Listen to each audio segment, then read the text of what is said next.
નમસ્કાર, આપની સાથે હું આકાંક્ષા. તમે જોઈ રહ્યા છો ઓવર રાજકોટ. મારે આજના જે સમાચાર આવ્યા છે, સમાચારની મારે વાત કરવી છે. નીટની પરીક્ષા ફરીથી લેવામાં આવશે, આ રીતના સમાચાર સામે આવ્યા. પણ મુદ્દો તો ફરીને ત્યાં જ ઊભો રહ્યો છે. હર હંમેશની જેમ મારો પ્રશ્ન એ જ છે કે અત્યારે કાર્યવાહી પણ કરવામાં આવશે, ધરપકડ પણ કરવામાં આવશે, અને જેટલા પણ લોકોએ આ બધું કર્યું હશે તેની સામે કડક કાર્યવાહી થઈ જશે. પણ એ બધા વિદ્યાર્થીઓનું શું કે જે વિદ્યાર્થીઓ વર્ષોથી મહેનત કરે છે? એ વિદ્યાર્થીઓનું શું કે જે વિદ્યાર્થીઓ વર્ષોથી કોઈ સપના જોઈને બેઠા છે? અત્યારે આન્સર કી આવી ગઈ હતી, આન્સર કીમાં પોતાના જવાબો જોઈ લીધા હશે, મારે કેટલા માર્ક્સ આવશે, પરિવારને બધું કહી દીધું હોય, અને હવે સમાચાર મળે કે હવે તમારે ફરીથી પરીક્ષા આપવાની. એમાં એનટીએ એમ કહે છે કે અમે કોઈ રજિસ્ટ્રેશન ફી ફરીથી નહીં લઈએ, તમારે કોઈ રજિસ્ટ્રેશન કરાવવું નહીં પડે, બસ તમારે આવીને ફરીથી પેપર દઈ જવાનું છે. પણ મારો પ્રશ્ન એ છે કે જ્યારે 23 લાખ જેટલા વિદ્યાર્થીઓએ પરીક્ષા આપી હોય અને પરીક્ષાને ફરીથી કરાવવામાં આવે ત્યારે કોણ ફૂટેલું છે? એ બધા જ જવાબો બધાની સામે છે, તેમ છતાં કોઈ કાર્યવાહી કેમ નથી થતી, એ સૌથી મોટો પ્રશ્ન છે. પણ મારે આજે વાત વિદ્યાર્થીઓ સાથે કરવી છે. કેટલા વર્ષોથી મહેનત કરતા હોય છે, કેવી રીતે મહેનત કરતા હોય છે, અને અત્યારે એમની મનોસ્થિતિ શું છે, એમની સાથે આપણે વાત કરીએ. તમે આ વર્ષે એક્ઝામ આપી હતી, આ જ્યારે સમાચાર સામે આવ્યા ત્યારે અત્યારે તમારા એક્સપ્રેશન, તમારો જવાબ શું છે આ વસ્તુને લઈને? હકીકતમાં તો પહેલાં તો આ વસ્તુ થવી જ ન જોઈએ, કેમ કે નીટના આગલા દિવસ ટૂંકમાં થોડાક દિવસ પહેલાં એને મેસેજ આવ્યો કે હવે આપણે આવડું થશે નહીં, ટૂંકમાં પેપર લીક. અને પછી પેપર દીધા પછી પાછું લીકનું આવ્યું, તો એ વસ્તુ શક્ય નહીં. જો એ વસ્તુ નોંધ થવાની હોય તો તમે આવી રીતના ખોટા મેસેજ કરીને અમને ટૂંકમાં કોન્ફિડન્સ ન આપો એમ કે હાલો નહીં થાય તમે વાંધો નહીં આવે. પણ હવે આ સાંભળ્યા પછી તો હવે અત્યારે કંઈ એમ કહેવા જેવું કંઈ રહ્યું નથી એ લોકો માટે.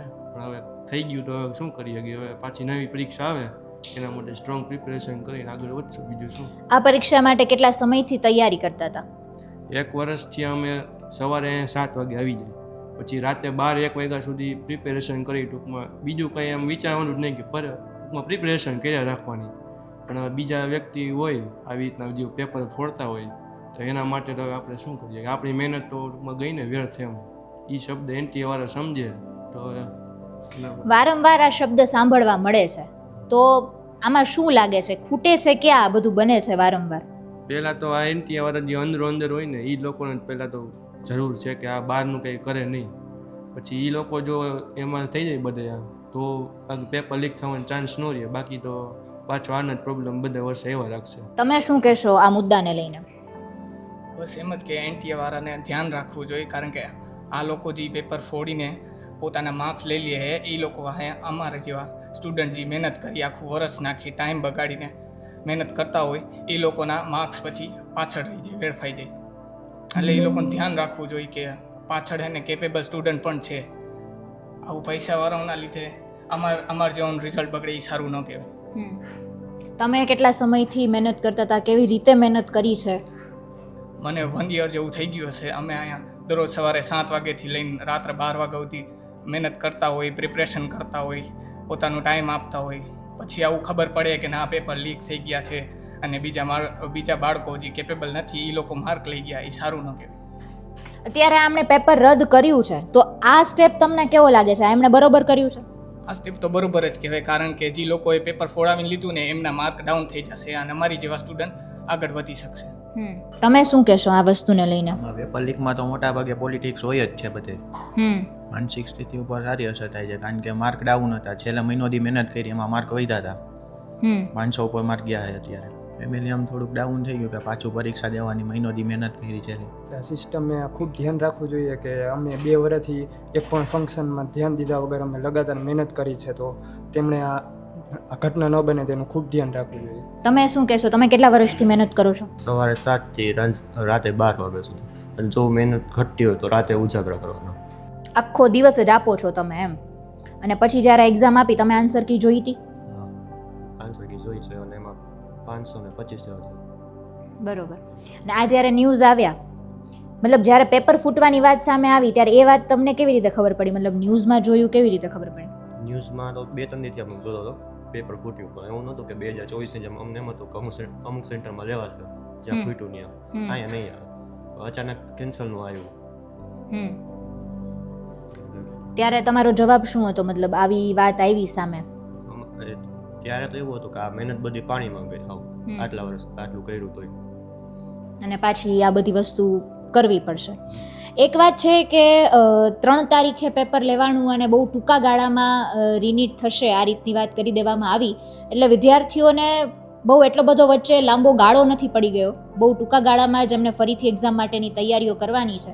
પણ તમે અત્યારે વિદ્યાર્થીઓના ચહેરાના હાવભાવ જુઓ કે 2 વર્ષની મહેનત છે અને મહેનતને આપણે શબ્દોમાં ન વર્ણવી શકીએ. જ્યારે ફેમિલી ફંક્શન્સને બધું છોડી દીધું હોય, મિત્રો સાથે હરવા ફરવાનું મૂકી દીધું હોય અને પેલું કહે ને કે ગાંઠ મારીને બેસી ગયા હોય કે બસ હવે અહીંયા સુધી પહોંચવાનું છે, અને એ પછી આ પરિણામ મળે તો એનો જવાબ કદાચ NTA નહીં આપી શકે કે આ પરિસ્થિતિમાં એ વિદ્યાર્થીઓને શું કહેશે. તમે શું કહેશો આ આખી જે સિચ્યુએશન બની છે એમાં? સિચ્યુએશન તો પેપર દઈને આવ્યા તમે 4-5 દિવસ એવું થયું ત્યારથી આમ ન્યૂઝ એવી બહાર આવવા માંડી હતી કે પેપર લીક છે પેપર. ત્યારે એવું લાગ્યું કે નહીં થાય. 24માં પણ આવું થયું હતું ત્યારે બધું અમુક સેન્ટરમાં થયું હતું, એવું લાગતું નહોતું કે પેપર આખું કેન્સલ થઈ જશે કે આવું કેમ થઈ ગયું. કારણ કે ગયા વર્ષે પણ એક્ઝામ દીધી હતી, ગયા વર્ષે એટલું રિઝલ્ટ ન આવ્યું. આજે વખતે લાગતું હતું કે આજે વખતે એડમિશન મળી જશે એમ.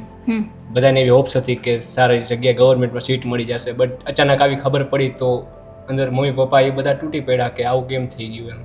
ફેમિલીની એક્સપેક્ટેશન્સ કેટલી છે તમારાથી? એક્સપેક્ટેશન તો ગયા વર્ષે પણ હતી પણ એ પૂરી ન થઈ શકી ગયા વર્ષે. આ વર્ષે મહેનત કરી, ધ્યાન વધારી દીધું, કલાકો વધારી મહેનતની. લાગતું હતું એવું કે માર્ક્સ પણ ગણ્યા, લાગતું હતું નહીં વાંધો આવે, ગવર્મેન્ટમાં એડમિશન મળી જશે કાસ્ટ મુજબ, કાસ્ટનો પણ લાભ છે એટલે બાકી તો ન મળી શકે. લાગતું તો નહીં વાંધો આવે. બટ હવે આવું થઈ ગયું તો આપણે તો કાંઈ કરી ન શકીએ, આપણો કાંઈ વાંકઈ નથી. અને એક રીતે જોવા જઈએ તો પેપર કેન્સલ કર્યું સારું છે, કોઝ જે લોકો પેપર લીક કરીને એ લોકોને માર્ક્સ આવી ગયા તો કટ ઓફ પણ ઉપર જાય ને એ લોકો સીટ ખાઈ જાય આપણી, એટલે પેપર કેન્સલ થઈ ગયું એ સારી વાત છે. અને અમારી સાથે એક સ્ટુડન્ટ્સ પણ હતો, અમારો ફ્રેન્ડ, અમે બધા સાથે જ મહેનત કરતા હોય. એને ગયા સાલ લગભગ 2025માં 110 એવા કંઈક માર્ક હતા, શરૂઆતમાં વાત થઈ હતી. અને અત્યારે એનું એક્સપેક્ટેડ 600+ થાય છે. બટ હવે તો કાંઈ થઈ ન શકે, એટલા માર્ક લાવ્યા છતાં પણ એની તનતોડ મહેનત કરી, બધાએ મહેનત કરી છે, પણ એનો કાંઈ આપણને લાભ મળી ન શકે. સિસ્ટમને, ગવર્મેન્ટને એને શું કહેવા માંગશો? સિસ્ટમ હવે આ વસ્તુ દર વર્ષે થાય છે, આ તો ક્યારેક ખબર પડે ને ક્યારેક ખબર નથી પડતી. તો વાક તો આમાં NTA જ કહેવાય, કારણ કે એમને લોકો એમ કહે છે કે હવે આ વસ્તુ પાછી નહીં થાય. પાછી આપણને એવું કહે કે આ તમારી સ્કૂલ એક્ઝામ જેમ નથી. બરોબર છે, સ્કૂલ એક્ઝામ હોય તો તે આવી રીતના પેપર લીક ને એવું બધું ન થઈ શકે, પણ આવું બધું થાય એ વસ્તુ બરોબર ન. કારણ કે 23 લાખ જેટલા વિદ્યાર્થીઓ દર વર્ષે પરીક્ષા દે, એ બધાનું શું? જે પૈસાવાળા લોકો છે, જે અમુક લોકો પેપર લીક કરે, એમને પેપર મળી જાય, એમને વાંધો ન આવે, ચલો એ લોકો એમ થાય કે આપણું થઈ ગયું. બીજા બધા માણસો જે મિડલ ક્લાસ લોકો છે, જે લોકો મહેનત કરતા, એમના સ્ટુડન્ટ્સ તો પછીની વસ્તુ છે, એમના વાલીઓ જે આટલી મહેનત કરતા હોય, દિવસ રાત મહેનત કરતા હોય, પૈસા થઈ શકતા ન હોય તો પણ કોચિંગ ઇન્સ્ટિટ્યૂટમાં બધા ફીસ ભરવા માટે આટલી મહેનત કરતા હોય, એ લોકો શું વિચારે? એ લોકો તો એમાં જોઈને કે અમારા છોકરો આટલી મહેનત કરે છે, નહીં વાંધો, અમે મહેનત કરી છીએ. મિડલ ક્લાસ માટે ખાલી એક છોકરોનો સાયન્સ કરતો હોય, એનું આખું ફેમિલીની પાછળ એટલી મહેનત કરતું હોય, તો આ વસ્તુ આમ બહુ આપણે હોરર કહેવાય, આપણે વિચારી ન શકીએ એટલું. પાછો એણે એવો જવાબ આપ્યો છે કે કોઈ ફી નહીં લે, પાછી રજીસ્ટ્રેશન નહીં કરાવવું પડે એ કે એમ. તો આ જવાબને તમે કેમ જોવો છો? ફીસ તો એ વસ્તુ એ કાંઈ જવાબ કહેવાય કે ભાઈ તમારી ફીસ નહીં લેવી, અમે તમે ચિંતા ન કરો. મહેનતનું શું? પૈસા તો ગમે ત્યાંથી આવી જાય. પછી એ વર્ષ આપણે ટાઈમ દીધો, જે વસ્તુ ઇન્વેસ્ટ કરી, એનું શું? મા બાપની એટલી હોપ્સ હોય, બીજા બધા જે સગાવાલા છે એ હોપ્સ લઈને બેઠા હોય કે આ જે લીક થયું દિવસના, અત્યારે પણ હું અહીંયા આવ્યો ત્યારે પણ મારા ફ્રેન્ડ્સ છે, મારા રિલેટિવ્સ છે, બધાના ફોન ચાલુ હતા, શું થયું. એ લોકો પણ એટલા દુઃખી થઈ જાય. અમારું તો પછીની વસ્તુ, અમે તો મહેનત કરી, અમને ખબર હોય, અમે થોડા પ્રેક્ટિકલ પણ રહેવી કે કાંઈ વાંધો નહીં, હજી મહેનત કરીશું. એ લોકો તો ઇમોશન ઉપર જ જીવતા હોય કે શું થશે, શું નહીં થાય એમ. એટલે મારું તો ઠીક છે, અમે સ્ટુડન્ટ્સ તો અમે લોકો પ્રેક્ટિકલ વિચારીને આગળ મૂવ ઓન કરી જાવી. બટ જે વાલીઓ છે, જેમને આટલી એક્સપેક્ટેશન્સ હોય, એ આપણે આમ શબ્દમાં બયાન ન થઈ શકે એ વસ્તુ કે એ લોકો કેવી ફીલ કરતા હશે. એ લોકો ખાલી રોઈ જ શકે, બીજું કાંઈ ન કરી શકે. અને આપણે એ લોકોને કાંઈ કન્સોલ પણ ના કરી શકે કે નહીં વાંધો આવે આ તે. એમણે એક જે વાત કીધી કે કોઈ વિદ્યાર્થીઓનો પરિવાર છે, ખાલી વિદ્યાર્થી એક સાયન્સ નથી કરતો, પરિવાર આખો સાયન્સ કરે છે. અને સાયન્સ ખાલી એના પૂરતી વાત નથી, તમે આમ ઓલ ઓવર બધી જ વાત સમજો ને જાણો તો બહુ બધી આશાઓ સાથે જીવતા હોય છે પરિવાર. અને એક મિડલ ક્લાસ ફેમિલી જ્યારે બધું જ પોતાના સંતાન માટે ત્યજી દે છે, પોતાના શોખ, પોતાના સપના છે મૂકી દેતા હોય છે કે મારું બાળક આગળ વધશે અને આ જગ્યા સુધી પહોંચશે. અને પરિવાર ઉપર અત્યારે કેવી પરિસ્થિતિ આવી જાય છે એની આપણે કલ્પના પણ ન કરી શકીએ. તમે શું કહેશો આ આખી સિચ્યુએશન બની છે એમાં? મહેનત અમારી સારી હતી, વરસદી મહેનત કરી, સારું માર્ક્સ નહીં લઈ આવ્યા તો એ પછી આવું થાય થોડુંક ઓલું થાય. આમાં એનટીએ વાળાને એને ધ્યાન રાખવું પડે કેમ કે વર્ષ દિવસની મહેનત હોય, 8 થી 11 અહીંયા રીડિંગ માટે આવતા હોય તો ધ્યાન રાખવું પડે કેમ કે સ્કોર સારો થઈ ગયો પછી આવી રીતના થાય તો થોડુંક દુઃખ થાય. તમારું આખું શેડ્યુલ કેવું હતું? તમે આખો દિવસ કેવી રીતે વાંચતા, કેટલી કલાક વાંચતા, બધી તૈયારી કેવી રીતે કરતા? સવારના 7 થી રાતના 11. શું નામ છે? જયપાલ ગૌરવ. તમે શું કહેશો? આખું વર્ષ આટલી મહેનત કરી અને છેલ્લે આ બધું થાય તો અમારી જવાબદારી કોણ લે? અને આખું વર્ષ આટલી મહેનત કરી હોય અને આટલા માર્ક આવી ગયા હોય અને કાસ્ટના લીધે એડમિશન મળતું હોય તો અને આવું થાય તો હર્ટ તો થાય ને થોડા ઘણું કે પાછી એક્ઝામ કરી પછી અને પાછું કોન્ફિડન્સ ઊભો કરવો પડે અને પાછું એડમિશન ન મળે એની બીક હોય. બસ આમ તમે કેટલીક વાર સાંભળ્યું હશે ન્યૂઝમાં, ખાલી આ તમારી નીટ પૂરતું જ નહીં, આની પહેલાંય તમે કેટલીક વાર સાંભળ્યું હશે કે આ પેપર ફૂટ્યું, આ પેપર લીક થઈ ગયું. 2024માં બી આવું થયેલું છે કે પાછી રી એક્ઝામ લેવાની હતી, 2016માં બી રી એક્ઝામ લેવાની હતી. તો આવું કેટલીક વાર એનટીએ વાળાને ધ્યાન રાખવી પડે ને કે દર વખતે આવું ના થાય એનું ધ્યાન રાખવી પડે. એ લોકો ખાતરી લેવી જોઈએ આવું દર વખતે ના થાય. મારે નીટમાં 620+ સ્કોર થયા છે. આના માટે હું એનટીએને કહીશ દર વખતે જે JEEની જેમ ઓનલાઈન એક્ઝામ લેવાય તેવી રીતે ઓનલાઈન એક્ઝામ લેવી જોઈએ જેથી આ ફ્રોડ થઈ છે, પેપર જે લીક થાય ન થવા જોઈએ. જે બાળકો 2 વર્ષ 3 વર્ષ મહેનત કરે છે, જેણે હાવ લો સ્કોરમાંથી હાઈ સ્કોર થયા હોય, જેના આખો ફેમિલી પૈસા ન ભરી શકતા હોય અને આટલી મહેનત કરીને જે ફી ભરતા હોય ને સારા માર્ક લઈ આવે, જે પૈસાવાળા છોકરા પૈસા આપીને પેપર લઈ એવું ન થવું. જેના માટે એનટીએ વાળે ઓનલાઈન એક્ઝામ લેવી જોઈએ JEEની જેમ શિફ્ટમાં, જેથી આ પેપર લીક ઓછા થાય અને ન થઈ શકે. એમને એ જાણે છે બધું, વારંવાર પેપર લીક થાય જ છે, ફ્રોડ થાય જ છે, તેમ છતાં એ કોઈ પગલાં કેમ નહીં લેતા હોય? એનું તમને શું કારણ લાગે છે? એમાં તો પોલિટિક્સ હોય એટલે બધા પૈસાવાળા પૈસા ખવડાવી દેતા હોય, એના લીધે આ મિડલ ક્લાસ કંઈ કરી ન શકે. પૈસાવાળો એ પોતાના પૈસા આપી દે એ તો બચી જાય, મિડલ ક્લાસનું પછી કોઈ અવાજ ન ઉપાડી શકે.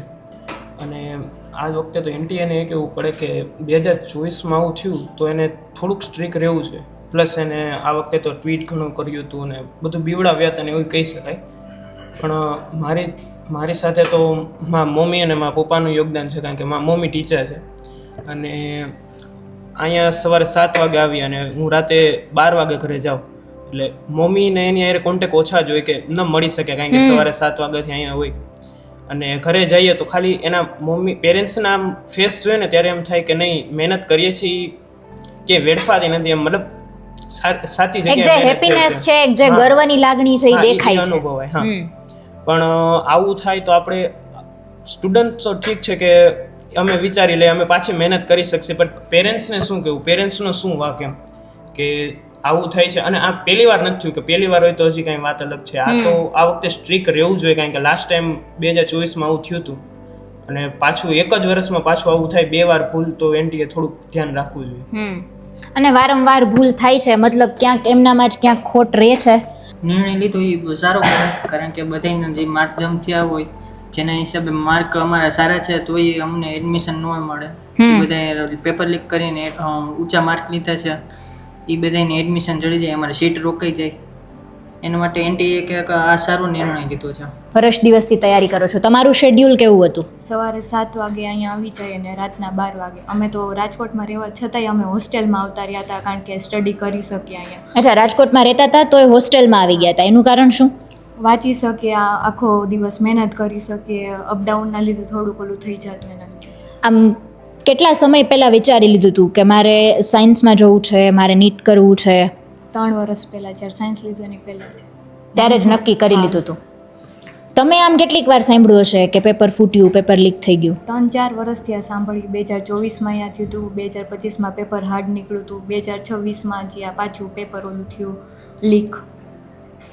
અત્યારે શું કહેશો સિસ્ટમને, ગવર્મેન્ટને શું કહેવા માંગો છો? એનટીએ વાળાએ થોડુંક ધ્યાન રાખવું જોઈએ, આ બાબતમાં થોડુંક સિરિયસ થવું જોઈએ એ લોકોને. કાંઈ વાંધો નહીં, અમે લોકો હવે પાછી ટ્રાય કરશું, પાછી મહેનત કરશું, કમબેક કરશું, MBBSમાં જશું. દરેક વિદ્યાર્થીઓમાં કોન્ફિડન્ટ બહુ સારો છે. દરેક વિદ્યાર્થીએ મને એક જ જવાબ આપ્યો છે કે ભાઈ સિસ્ટમ ગમે એટલી ફેલ થઈ જાય ગમે એટલી વાર પેપર લેવાનું થાય, અમે ગીવઅપ નહીં કરીએ. અમારે જે સપનું છે ત્યાં સુધી અમે પહોંચશું જ. અને મને એવું લાગે છે કે કદાચ સિસ્ટમમાં સુધાર પણ આ જ કોન્ફિડન્ટથી આવી શકે તેમ છે. કદાચ સિસ્ટમ પણ થાકી જશે કે હવે કેટલીક વાર પેપર લીક કરશું, કેટલીક વાર પેપર ફોડીને નાખશું. વિદ્યાર્થીઓનો જુસ્સો છે ક્યારે ઓછો નથી થવાનો. ને એટલે જ ભારતના યુવાનોને રત્નો કીધા છે ને, એનું કારણ આ છે. કારણ કે અત્યારે મને આમની સાથે વાત કરીને મને ખૂબ મજા આવી, ગર્વની લાગણી થઈ કે એક જે દુઃખની વાત સાથે અમે અહીંયા વાતચીત કરવા માટે આવ્યા હતા, પણ મને ખુદને એક કોન્ફિડન્ટ મળ્યો, એક હિંમત મળી કે ના, યુવાનોના ચહેરા પર જુસ્સો હજુ અકબંધ છે. એનટીએને આ વસ્તુ ન થવી જોઈએ, કારણ કે આમાં બીજા જે મહેનત કરતા હોય એ સ્ટુડન્ટનો શું વાંક. બીજી વખત પેપર દેવાનું છે હવે, તો એ કેટલા કોન્ફિડન્ટની હિંમત સાથે દેવાનું છે? કાંઈ વાંધો નહીં, હવે જે થયું એ થયું, અમે પાછા કમબેક કરશું, તૈયારી કરશું, જે થશે એ જોયું જશે. મહેનત અમારા એકની નહોતી, અમારા ફેકલ્ટીઝ પણ એટલી મહેનત કરતા હતા. જ્યારે રાતે 12 વાગ્યા સુધી અમે રીડિંગમાં આવતા, અમારા ફેકલ્ટીઝ પણ અમારી જોડે રીડિંગમાં, જ્યારે ડાઉટ, ડિફિકલ્ટી કોઈ પણ વસ્તુ હોય એની ટાઈમ ગમે ત્યારે અમારી સાથે અમારા ફેકલ્ટીઝ પણ હતા. જ્યારે આટલી મહેનત સ્ટુડન્ટ એન્ડ ફેકલ્ટીઝ બંનેની હોય ત્યારે એન્ટી આવા આન્સર આપે તો એ નોટ પોસિબલ, અને જે તે વસ્તુ યોગ્ય નથી. અત્યારે જે આ ન્યૂઝ આવ્યા તમારી સામે કે હવે બીજી વાર એક્ઝામ આપવાની છે, તો એને તમે કામ કેવી રીતે જુઓ છો? અમારા ફેકલ્ટીઝ એટલું જ કહેતા કે કોઈ પણ સિચ્યુએશન આવે તો એને મીન્સ કે ગમે એ સિચ્યુએશનમાં પાસ થવું અને જે બી પ્રેક્ટિકલ થઈને આન્સર કરવા. જે થયું છે એ થયું જ છે, પછી એમાં કંઈ ફેરફાર થવાનો નથી. અને અમુક સ્ટુડન્ટ એવા હતા કે જે બહુ મહેનત કરીને એના બહુ ઓછા માર્ક્સથી વધારે માર્ક્સ તરફ જતા, પણ જ્યારે આવી રીતે આન્સર આવે છે ત્યારે કાંઈ એનટીએની આન્સર યોગ્ય નથી. અને પહેલાં તો ગવર્મેન્ટ જ્યારે આ બધી વસ્તુ કરે છે ત્યારે ગવર્મેન્ટ ઓફિસર આ તે ગમે છે, પહેલાં ભણતર પૂરું હોય એને તમે યોગ્ય જ સ્થાન આપો. જે ભણતર એનું પૂરું નથી અને તોય તમે એને ગવર્મેન્ટ ઓફિસર કઈ રીતે બનાવી શકો છો? અને એનટીએને જ્યારે બહુ ટ્વીટ હતી કે this is your school exam આ તે, પણ એ બધી ટ્વીટ કરતાં પહેલાં તમે એનટીએનું પેપર લીક ન થાય એનું ધ્યાન વધારે આપવું જરૂરી છે. એટલે એવું ટ્વીટ કર્યું હતું કે તમારી સ્કૂલની પરીક્ષા નથી એમ. એટલે સ્કૂલની પરીક્ષામાં તો પેપર લીક નથી થતા, પણ તોય તમારાથી કેમ પેપર લીક થઈ શકે? સ્કૂલનું સિસ્ટમ સારું છે, આના કરતાં તો સ્કૂલનું સિસ્ટમ બહુ બધું સારું છે. અને બધા ફેકલ્ટીઝ પણ અમારી રિસ્પોન્સિબિલિટી મીન્સ કે એટલી જ લેતા. અને મહેનત અમારા એકની નહોતી, અમારા ફેકલ્ટીઝ, અમારા ફેમિલી મેમ્બર્સ બધાની મહેનત એટલી જ હતી. અમારાથી વધારે મહેનત હોય તો ના ન કહી શકાય. એમણે મોટિવેશન આપ્યું છે, હિંમત પૂરી પાડી છે. અને જ્યારે અમારા એકના ઉજાગરા હતા એવું નથી, બધાના એટલા જ ઉજાગરા હતા. જેટલી મહેનત અમારી હતી બધાની એટલી જ મહેનત હતી. તો પછી છેલ્લા આવો આન્સર મળે તો એ નોટ પોસિબલ. કંઈ નહીં, એનટીએ વાળાએ આવી રીતે ન કરવું જોઈએ અને થોડુંક ધ્યાન રાખવું જોઈએ. તમે શું કહેશો હેતવીબેન? પહેલાં તો આ જે સિચ્યુએશન થઈ ને નીટ કેન્સલ થઈ એની તો 2 સાઈડ છે. પહેલાં તો હું એમ કહીશ કે એનટીએ આ બાબતનું ધ્યાન લેવું જોઈએ, આવું ન થવું જોઈએ. પણ ઇટ્સ ઓકે, થઈ ગયું એ થઈ ગયું, હવે તો આપણે પાછું કમબેક કરવાનું જ છે. પોઝિટિવ સાઈડ લઈ અને આપણે કોન્ફિડન્સથી મહેનત કરી અને પાછું એમબીબીએસમાં જવાનું જ છે. જે જવાના છે એને કોઈ રોકી નહીં શકે, પણ જે પેપરમાં પૈસા દઈને જેને પેપરના માર્ક્સ લીધા છે એ લોકો આગળ જતાં એમબીબીએસમાં ક્યાંક ને ક્યાંક તો ફસાવાના છે. 100%. હા, એટલે કોઈને એવું નહીં થાય કે બધાને આમ સરખું, મીન્સ કે જેની મહેનત છે એ ટોચ સુધી પહોંચવાના છે, અને જે ભ્રષ્ટાચાર કરીને ગયા છે એ અટકવાના છે. તમે શું કહેશો આખી પરિસ્થિતિમાં? અમારે ખાલી મહેનત જ ન હોય, પછી પેપરમાં મેન્ટલ સ્ટેબિલિટી જ હોય, કારણ કે એ બગડે તોય માર્ક ઓછા જાય. એટલે બીજી વાર પેપર લેવાય તો એવી એવી સ્ટેબિલિટી રહેવું જરૂર નથી, કારણ કે પેપર ઉપર ડિપેન્ડન્ટ હોય. અચ્છા, એટલે એક ચેન્જ એ તમારે ફીલ કરવો પડે છે એમ? મેન્ટલ સ્ટેબિલિટી પછી અમારે જોવી પડે પેપર ઉપર. 100%. કે એક જે જુસ્સો છે એ જુસ્સો હવે કદાચ અત્યારે ક્યાંક હલી ગયો હોય આ રિઝલ્ટના લીધે, ના સમાચારના લીધે, તો એ આ વસ્તુમાં તમે હવે પોતાની જાતને તૈયાર કેવી રીતે કરશો? કાંઈ નહીં, મહેનત કરીને પછી સ્ટેબિલિટી રાખવાની માઇન્ડની, કારણ કે મહેનત કરીને એવું કંઈ ફાયદો નથી. પછી પેપરમાં પછી માઇન્ડ હલી જાય તો પણ ન આવે. 1 વર્ષથી તમારું શેડ્યુલ શું હતું આખો દિવસ? 7 વાગે આવી જઈએ અને પછી 12 વાગે જાય. આખો દિવસ અહીંયા પ્રિપેરેશન કરવાની, પછી ઘરમાં કોઈના ફંક્શન, મેરેજ કાંઈ એવું હોય તો નહીં જવાનું, બધું જ સ્કીપ કરવાનું? હા. અને બધું સ્કીપ કરીને અત્યારે તમે અહીંયા સુધી પહોંચ્યા. આન્સર કી જોઈ હતી તમે? હા.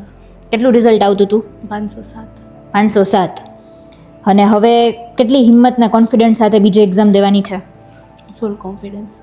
એક્ઝામ કેન્સલ થઈ એના પછી 2 કલાક પછી જ અમે આવીને અહીંયા રીડિંગ સ્ટાર્ટ કરી દીધું. અચ્છા, એક્ઝામ કેન્સલ થઈ એની બીજી જ કલાકે સ્ટુડન્ટ્સ અહીંયા પહોંચી ગયા હતા અને એમણે રીડિંગ છે એ સ્ટાર્ટ કરી દીધું હતું. એનટીએ વાળાએ જે મતલબ અચાનકથી આ બધું ઓર્ડર આપી દીધો કે કેન્સલ થઈ ગઈ છે એક્ઝામ. હા, એના ઘણા બધા બે પોઝિટિવ માઇન્ડસેટ હોય ને એક નેગેટિવ માઇન્ડસેટ હોય, પણ અમે જે મહેનત કરી છે એના મતલબ અમે અમારા ટીચર્સ અમારા પેરેન્ટ્સ બધાએ મહેનત કરી છે એને વેડફવાની નથી, અને નેક્સ્ટ ટાઈમ એક્ઝામ આપવા અમે ફૂલ તૈયાર છીએ. અત્યારે અમારા મનમાં બસ એક જ મતલબ ચાલે છે કે રીસ્ટાર્ટ, એમ ફરીથી અમે મહેનત કરીશું અને 100% કમબેક કરીને MBBSમાં જઈશું. પહેલાં તો એનટીએ વાળાની જ ભૂલ કહેવાય, પરંતુ હવે થઈ ગયું તો આપણે કંઈ કરી ના શકીએ. ફરીથી એક્ઝામ દેશું સ્ટ્રોંગ થઈને, અને અમે તો કમબેક કરી લેશું, પણ અમારો ફેમિલી મેમ્બરનો શું વાંક છે, એની શું ભૂલ છે, એના ઉપર જે વીતે છે એ તો તમે કંઈ કરી ના શકો. એનટીએ વાળાને ધ્યાન રાખવું જ જોઈએ, અને એકેડમીવાળા અને ફેમિલીનો બધાનો ફૂલ સપોર્ટ તો છે જ, એટલે ફરીથી અમે કરશું જ, પાછું કમબેક કરશું. એ જ કે સવારે 8 વાગે આવી જાય, પછી રાત સુધી મહેનત કરતા, પછી ઘરે જઈને એવું લાગે તો ત્યારે પણ વાંચતા. એટલે પછી એનટીએ વાળાને ધ્યાન રાખવું જોઈએ, દર વખતે આવી ભૂલ ન થવી જોઈએ. એકાદ વાર સમજા, પણ આ તો ઉપર થાય છે. એટલે આ બધા વિદ્યાર્થીઓ સાથે અમે અત્યારે વાતચીત કરી, કોન્ફિડન્ટ છે, જુસ્સો છે, બહુ સારી વાત છે, પણ પ્રશ્ન એ જ છે કે ક્યાં સુધી સિસ્ટમ આવી રહેશે, અને વારંવાર પ્રશ્નો તો પૂછાતા રહે છે, જવાબ ક્યારે મળશે એ સૌથી મોટો સવાલ છે. ત્યારે 2 પોઈન્ટ ઓફ વ્યૂથી જોઈ શકાય. જ્યારે સવારે મોર્નિંગમાં ન્યૂઝ મળેલા ત્યારથી અત્યાર સુધી કન્ટિન્યુ એવી કોઈ 2 મિનિટ કે 1 મિનિટ પૂરી નથી થઈ કે મને પેરેન્ટ્સ અને સ્ટુડન્ટ્સનો ફોન ના આવેલો હોય. આ કન્ડિશનને 2 રીતે જોઈએ તો એક તો નો ડાઉટ પેનિક છે, સ્ટુડન્ટ્સ માટે પેઇનફુલી છે, જબરદસ્ત સ્ટુડન્ટ્સે મહેનત કરેલી હોય એ પેનિક છે, બટ હવે એને આપણે ન જોઈએ, પોઝિટિવ વેથી જોઈએ તો આપણે એ રીતે ડિસાઇડ કરી શકાય કે 2024ની અંદર પણ આવું સમથિંગ થોડું સંભળાતું હતું, પેપર લીક થયું. તો 2024માં મારો સ્ટુડન્ટ વાઘેલા નેમિસ એને 680 માર્ક્સ હતા. 680 માર્ક એનો all India rank near about 10,000 near about હતો. 2025માં ફેર હતું એક્ઝામિનેશન, એમાં કોઈ આવા ન્યૂઝ કે આપણે સંભળાયું નહોતું. તો ત્યારે રાજેશ આહિર કરીને સ્ટુડન્ટ હતો, એને 569 માર્ક. જે છોકરાને 2024માં 680 માર્ક હતા એનો રેન્ક 10,000. 569 માર્ક એટલે 100 માર્કથી પણ નીચા માર્ક્સ, અને છતાં એનો rank 5,000, because examination fair pattern હતી. 2026માં મારી દ્રષ્ટિએ તો એનટીએ ખૂબ સારું કામ કરેલું છે કે વિધિન શોર્ટ ટાઈમ એટલે એક્ઝામના 9 દિવસની અંદર જ એનાઉન્સ કરી આપેલું છે કે રી એક્ઝામ ફરીથી સેટ કરશું. તો જો એ ન કરેલું હોત તો એને કારણે સોસાયટીમાં લોટ્સ ઓફ લાયકાત વગરના ડૉક્ટર્સ આવત, અને મેરિટ કદાચ અત્યાર સુધીના લાસ્ટ 30-40 યર્સના રેકોર્ડ બ્રેક મેરિટ અપ જાત. તો અલ્ટિમેટલી સ્ટુડન્ટ્સ અને પેરેન્ટ્સને એક જ વાત કહેવા હું રિક્વેસ્ટ કરું છું, એક વાત સ્વીકારવા કે જે બની ગયું છે તેને આપણે ચેન્જ નહીં કરી શકી. આમાં કેટલો બદલાવ પોઝિટિવ લઈ શકી, મીડિયાવાળા ખાસ મિત્રો એ પેરેન્ટ્સ, સ્ટુડન્ટ્સ, બધા મેન્ટોર્સ, બધા એકેડમી એન્ડ સ્કૂલિંગ સિસ્ટમ બધા સાથે મળી અને સ્ટુડન્ટને એક નરિસિંગ આપી, એક લાગણી આપી, એક હૂફ આપી, અને હવેથી આપણે એવું વિચારી કે ભાઈ 9 દિવસનો ટાઈમ નીકળેલો છે, અને વિધિને આઈ થિંક અમારા એક્સપિરિયન્સ પ્રમાણે વિચારી તો વિધિને 30 ડેઝની આસપાસ એક્ઝામ કદાચ એ લોકો લેશે. તો આંખ બંધ કરીને એની પ્રિપેરેશન ચાલુ કરી અને કમબેક કરીએ. એક્ઝામનું જ્યારે એનાઉન્સ થયું ડિક્લેરેશન કે ભાઈ કેન્સલ થઈ છે, એના વિધિન 2 અવર્સમાં બધા સ્ટુડન્ટ ફરીથી આવી, અને મોટાભાગના સ્ટુડન્ટ જે સિટીમાં રહે છે બધા જ રીડિંગ સ્ટાર્ટ કરી દીધું છે. એટલે અમે સ્ટુડન્ટ્સનો એ જોશ અને જનૂન જઈ અને અમે શોક થઈ ગયા છે કે સ્ટુડન્ટ્સ આટલા કોન્ફિડન્ટલી વર્ક કરે છે. અને સમગ્ર ગુજરાત અને ઇન્ડિયાના દરેક સ્ટુડન્ટ્સનો એ જ રિક્વેસ્ટ કરું છું કે આ પેનિક એટમોસ્ફિયર ભૂલી અને માત્ર ને માત્ર પોતાના રીડિંગ ઉપર ફોકસ કરે અને ભારતનું ઉજ્જવળ ભવિષ્ય બનાવે. સમગ્ર મુદ્દાને તમે કઈ રીતે જોવો છો એ કમેન્ટમાં જણાવજો. ફરી મળીશું. અમને રજા આપશો. નમસ્કાર.